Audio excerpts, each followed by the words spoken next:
बानी पीटीआई की गिरफ्तारी पर 10 मई 2023 के एहतजाज पर दर्ज मुकदमे में इस्लामाबाद हाई कोर्ट ने 10 मुजरिमों की सजा मुअत्तल कर दी है।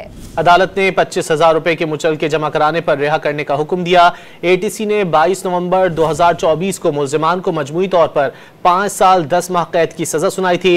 मुलजिमान पर फैजाबाद में अहलकारों पर हमले और पुलिस चौकी जलाने का इल्जाम था।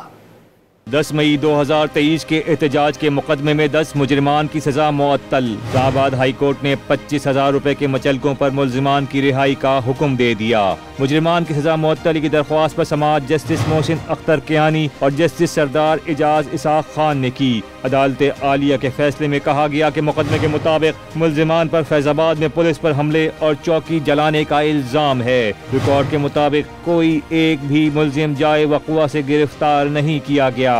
वकील के मुताबिक मुलजिमान को दहशतगर्दी की दफा से बरी कर दिया गया और छोटी सजाएं दी गईं। फैसले में कहा गया कि प्रोसिक्यूटर के मुताबिक ट्रायल कोर्ट ने सीसीटीवी फुटेजेस और दीगर शवाहिद की बुनियाद पर सजा सुनाई। चार्जशीट के मुताबिक सजा पाने वाले 10 में से 5 मुजरिमान अफगान शहरी हैं। अदालत ने मुलजिमान को शहरियत की तस्दीक के लिए असल शनाख्ती कार्ड डिप्टी रजिस्ट्रार को जमा कराने का हुक्म दे दिया। हिदायत की कि अफगान शहरी होने की सूरत में डिप्टी रजिस्ट्रार शनाख्ती दस्तावेजात अपने पास रख लें। इस्लामाबाद हाई कोर्ट ने हिदायत की कि तमाम अपील कुनंदगान को हर समाअत पर अदालत के सामने पेश होने का हुक्म दिया जाता है। इंसदादे दहशतगर्दी अदालत ने 22 नवंबर 2024 को मुलजिमान को मजमूई तौर पर 5 साल 10 माह कैद की सजा सुनाई थी।